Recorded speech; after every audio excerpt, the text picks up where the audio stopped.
नमस्कार दोस्तों। आइए आज सुनते हैं एक बहुत ही दिलचस्प कहानी जिसे लिखा है विजय लक्ष्मी जी ने। यदि अभी तक आपने इस चैनल को सब्सक्राइब नहीं किया है तो कृपया इस चैनल को जरूर सब्सक्राइब करें। विजय लक्ष्मी जी की कहानी का शीर्षक है तो हम गृहिणियों का वेतन कितना होना चाहिए महाशय। बेटे को सुलाते हुए दोपहर के 2 बजे थे। दिमाग में काम की लिस्ट की अंतिम लाइन में पहुंची ही थी कि तभी घुल घुल व्हाट्सएप के मैसेज की आवाज आई। तुम शाम को तैयार रहना, पार्टी में जाना है। पति देव थे फोन में। पढ़ते ही मानो तैयार होने से पहले ही थक गई। पहले जहां पार्टी और घूमने के नाम पर उछल जाया करती थी, कपड़ों की खरीदारी की खुशी से फूले नहीं समाती थी, तैयारी महीनों पहले शुरू कर देती थी। अब हर चीज होने के बावजूद भी कहीं जाने के नाम पर सांप सूंघ जाता है। तैयार होना एक बहुत बड़ा जवाल लगता है और ये काम तब और कुंभकर्ण सा प्रतीत होता है जब पति परमेश्वर बड़े ही शौकीन मिजाज हों, जिन्हें हर चीज परफेक्ट ही चाहिए। मन चिंतित सा हो गया कि शाम को क्या पहने। तभी फिर फोन की घंटी बजी। तुमने मेरे कपड़े प्रेस के लिए दे दिए थे? हाँ, दिए तो थे, लेकिन अभी तक लेकर नहीं आया, मैं देखती हूँ। पतिदेव का फोन था। इन चक्रों में बेटे की नींद भी उड़ ही गई थी। अब उसे भी भूख लग गई, उसको भी जल्दी से खाने को दिया। एक तरफ घर के काम, प्रेस वाले को फोन किया, प्रेस के कपड़े भी आ गए। सोचा चलो जी एक टेंशन तो कम हुई। अब दिमाग में बस यही चल रहा था कि कैसे करूं मैंने सब, क्या करूं। इधर बेटे की निन्नी रानी ने भी टाटा बाय बाय कर दिया था। सोचा चलो थोड़ी देर टीवी ही खोल देती हूँ, थोड़ा व्यस्त रहेगा, तब तक मैं देख पाऊंगी कि मुझे पहनना क्या है। यही सोचते हुए टीवी का स्विच ऑन ही किया था कि टिंग टोंग डोर बेल की घंटी सुनाई दी। उफ, अब कौन आ गया। दरवाजा खुला तो देखा पड़ोस की आंटी हाथ में फोन लिए खड़ी थी। बेटा देखना जरा, मेरे फोन में गड़बड़ हो गया है, ना जाने क्यों तेरे अंकल को फोन नहीं लग पा रहा है। अरे बैठिए आंटी, मैं देखती हूँ, कहकर बैठा लिया। थोड़ी देर में फोन भी सही हो गया। फोन सही होते ही आंटी ने इतना आशीर्वाद दिया मानो उनके हर शब्द ने दिल को छू लिया। मेरे कानों ने अरसों बाद इतना मधुर व प्यार से दिया आशीर्वाद सुना था। मैं देखती रही थोड़ी देर तक उनको, और वो शुक्रिया व धन्यवाद के फूलों की खुशबू सा मन को सुगंधित करते मेरे दरवाजे से निकलते हुए अपने घर को चली गईं। जब हम बाहर कहीं अकेले रहते हैं तो हमें एक दूसरे के दुख व सुख में शामिल होना भी जरूरी हो जाता है। ये भी हम गृहिणियों की ही तो जिम्मेदारी बनती है कि हम अगल बगल में संतुलन व व्यवहार बना के रखें। आंटी के जाते ही मानो उनके दिए आशीर्वाद से एक नया जोश तो आ गया, लेकिन थोड़ी ही देर में मुझे शारीरिक दुर्बलता सी महसूस हुई। टिक टिक करती घड़ी पर नजर गई तो देखा शाम के 5 बज गए थे। तब याद आया कि मैंने तो आज लंच किया ही नहीं। सोचा था कि बेटे को सुलाकर सुकून से लंच करूंगी, लेकिन उसके बाद मेरी चलती गाड़ी रुके ही नहीं। हे भगवान, कहकर थोड़ी देर के लिए बैठ गई। फिर अपने आप में ही सोचती रही कि अब तो ये आ भी रहे होंगे, मैं तैयार तो होना दूर अभी तक डिसाइड भी नहीं कर पाई हूँ कि पहनना क्या है। किचन में जो भी था थोड़ा बहुत खा के झट से पानी पिया। अलमारी खोल एक साड़ी निकाली, झट से बाथरूम में जा अपना और बेटे का भी फेस साफ किया। पहले सोचा बेटे को रेडी कर लेती हूँ, वरना साड़ी पहनकर इसे तैयार करना मुश्किल हो जाएगा। तो बेटे के सारे कपड़ों को निकाला तो देखा जो पहनाने का मन बनाया उसके बटन ही टूटा था। फिर हड़बड़ हड़बड़ किसी तरह से रेडी किया। मुझे तो यही लग रहा था कि हमारे साथ साथ हमारा बेटा भी हैंडसम व स्मार्ट दिखना चाहिए, तो उसकी कुछ फेवरेट चीजों को देकर एक जगह बैठा दिया ताकि मुझे परेशान ना करे। तब तक फिर डोरबेल बजी। अभी तक तुम तैयार ना हुई? दरवाजा खोलते ही पतिदेव बोल पड़े। क्या बोलती, क्या गाथा गाती अपने दिन भर की। हम हाउस वाइफ के काम को समझता ही कौन है। बस 10 मिनट लगेंगे, आती हूँ, बोलकर फट से चली गई। 10 मिनट में मैं उनके सामने थी, उनके मुताबिक एक सुंदर छवि लिए। कार में बैठे बैठे मैं बस यही विचार कर रही थी कि कभी वो भी दिन थे कि हम कपड़ों व गहनों के लिए तरसते थे। आज सब कुछ होते हुए भी सुकून नहीं। जिम्मेदारियों तले जीवन बस भागम भाग में बीत रहा है। ना ही कुछ खा पाती हूँ, ना ही कुछ पहन पाती हूँ। पढ़ना तो दूर की बात है, किताबों को खोले जमाना हो गया है जब से गृहिणी बनने की उपाधि मिली है। चलो भाई, कहाँ खो गई हो? आ गया वेन्यू, पतिदेव ने बोला। ओह, मैं तो अपने जज्बातों की कशमकश में गुम ही हो गई थी। पार्टी में पहुंचते ही सबसे रूबरू हो जब हम एक टेबल पर बैठ डिनर की प्लेट ले उस जगमगाता शाम का आनंद ही उठा रहे थे, तभी एक महाशय जी की तेज तेज बोलने की आवाज कानों में आन पड़ी। अरे, ये औरतें करती ही क्या है?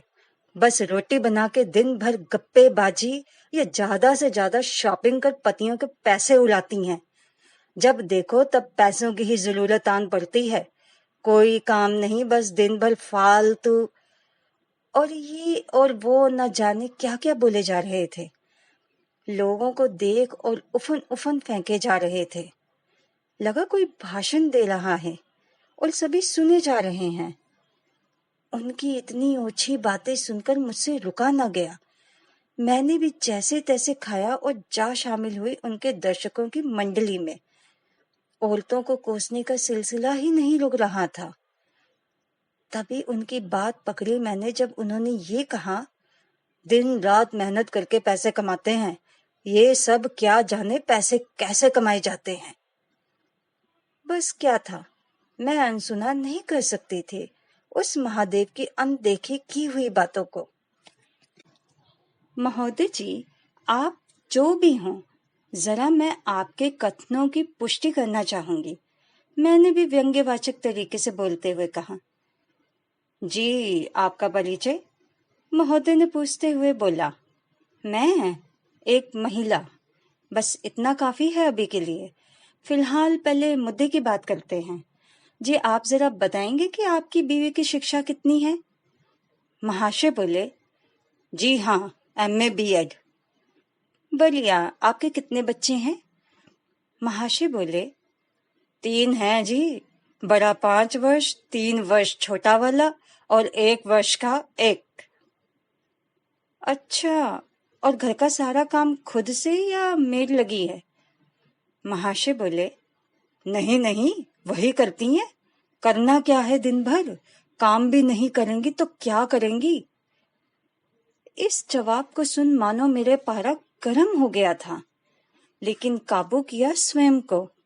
जी, और कपड़ा, बर्तन, डस्टिंग, बच्चों के काम, सब्जी मंगवाना, किसी का आना जाना, आपके घर वालों से समय समय पर फोन करके आदर्श बहू होने का पालन करना, आपको आपके पति होने के हक को भी देना, ये सब तब तो करती ही होंगी। महाशय बोले, नहीं नहीं, वही करती हैं। करना क्या है दिन भर, काम भी नहीं करेंगी तो क्या करेंगी?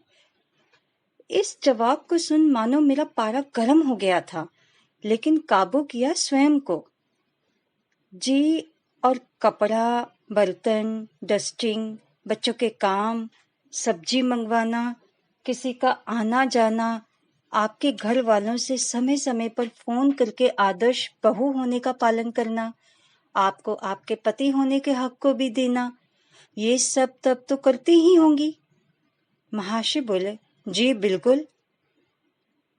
अच्छा, सुबह दोनों में से पहले कौन उठता है? महाशय बोले, वही उठती हैं। बच्चे को दूध मैं थोड़ी पिलाऊंगा, ये तो वही करेंगी। अच्छा, रात में कौन पहले सोता है? महाशय बोले, मैं सो जाता हूँ क्योंकि सुबह ऑफिस जाना होता है। अच्छा, बच्चा तो रात में कई बार दूध पीता ही होगा। महाशय बोले, हाँ, पीता है शायद। मैडम जी, आप पूछना क्या चाहती हैं? आप सीधे सीधे बताएं ना। जी, थोड़ा धैर्य रखें। बस एक दो और सवाल। आपको हफ्ते में कितने दिन की छुट्टियां मिलती हैं? 2 दिन, और साल में कैजुअल लीव, और अगर बीमार भी हूं तो चल जाता है। सरकारी में रहने का फायदा यही तो है। अकलते हुए स्वर में वह बोले। अच्छा, और आपका वेतन? महाशय बोले, वेतन तो मेरा बहुत अच्छा है, लाख रुपए से ऊपर ही चला जाता है। जी, आपके कहने के मुताबिक आपका सालाना 2160 घंटे अधिकतम की दर से कार्य करते हैं और आपकी बीवी का सालाना कार्य 7300 घंटे की दर से न्यूनतम। अगर भावनाओं की बात छोड़ भी दी जाए तो आपके हिसाब से आपके बीवी का वेतन या हम गृहिणियों का वेतन कितना होना चाहिए? शायद तिगुना से भी ज्यादा फर्क रखता है। आप द्वारा दिया गया लेखा जोखा तो मेरे हिसाब से तब तो आपसे तिगुनी होनी चाहिए। बताएं महाशय। लेकिन वो तो अपने स्वाभिमान को दरकिनार कर आपसे 500, 1000 भी मांग लेती है और उसी में अपनी खुशी बना लेती है। आपको क्या लगता है जनाब, वह कुछ चंद रुपए कमा नहीं सकती बिल्कुल निसंकोच? महाशय एकदम सकपका से गए। थोड़ी देर सकपकी लगाए इधर उधर देखते रहे, समझ ही नहीं पा रहे थे क्या बोले। फिर बोला, ये काम तो है ही महिलाओं का। अच्छा जी, और आपका काम क्या है? यूं समाज में खड़े हो, भीड़ में सबके सामने अपनी बीवी या औरतों की इज्जत की धज्जियां उड़ाना, औरतों को नीचा दिखा अपनी मर्दानगी ऊंची दिखाना। यूं लेखा जोखा जब देना ही है तो एक तरफा नहीं, जरा ढंग से 2 तरफा दिया जाए ताकि बही खाता बढ़िया से तैयार हो सके। तभी महाशय इधर उधर कर वो उस मजलिस से खिसक लिए। लेकिन मुझे इस बात की खुशी हुई कि उस मजलिस में खड़े लोग अड़िग खड़े रहे और औरतों के काम की दुहाई देने लगे। कोई कहता कि आजकल महिलाओं का तो पूछना ही नहीं, वो घर का सारा काम भी करती हैं और बाहर का भी। कोई कहता वो अपने कॉलोनी के शर्मा जी की बेटी ने पीसीएस के 3 राउंड एक ही अटेम्प्ट में निकाल लिए हैं। कोई कहता कि पांडे जी की बेटी के पति के मौत के बाद उसने अकेले ही मेहनत कर अपने दोनों के दोनों बेटों को लेफ्टिनेंट व कमांडर बना दिया। सभी अपना अपना राग अलाप रहे थे और उधर मेरे पति के आंखों में एक अलग सा सम्मान देख मैं फूले नहीं समा रही थी। मुझे लग रहा था कि आज बहुत दिनों के बाद मन हल्का हुआ। यद्यपि यहाँ मुद्दा यह नहीं दोस्तों कि अपने घरों या फिर पुरुष व महिला में कौन ज्यादा व कम कार्य करता है। मुद्दा तो यह है कि हम किसी के द्वारा किए कार्य को कितना सम्मान देते हैं और उनके समर्पण को कितना समझ पाते हैं। अतः मुझे वहां बोलने का एक फायदा ये हुआ कि मुझे लोगों के मन में चल रहे महिलाओं के प्रति बदलते नजरिए को भांपने का मौका मिला। जहां एक तरफ मर्दानगी दिखाते महाशय जैसे लोग थे तो दूसरी तरफ महिलाओं की बहादुरी की दुहाई देते लोग भी थे। उस दिन मुझे लोगों के नजरिए को जानकर बहुत खुशी हुई कि जहां कुछ लोग आज भी 1980 के शतक में ही जी रहे हैं, वहीं ज्यादातर लोगों ने 21वीं शताब्दी में महिलाओं के बढ़ते कदम व उसके आत्मसम्मान को भी स्वीकारा है। उनकी अहमियत को समाज व घर में जाना गया है। ये केवल व केवल महिलाओं के जांबाज इरादे व कर्मठता से संभव हो पाया है। हर क्षेत्र में महिलाएं आगे बढ़ रही हैं। कोई क्षेत्र अछूता न रह पाया है और सबसे बड़ी व अहम बात, अपने जिम्मेदारियों को बखूबी आत्मीयता से निभाती हैं। मुझे पता है आप सभी महिलाएं भी इन्हीं महिलाओं में से एक हैं। मुझे गर्व है आप सभी पर। खुशी है कि अब हमारे कदम निकल पड़े हैं एक सही राह पर जो अब रुक न पाएंगे। दोस्तों, आपको कैसी लगी यह कहानी? अपने विचार कमेंट बॉक्स में जरूर दीजिएगा, लाइक शेयर कीजिएगा और चैनल को सब्सक्राइब कीजिएगा। धन्यवाद।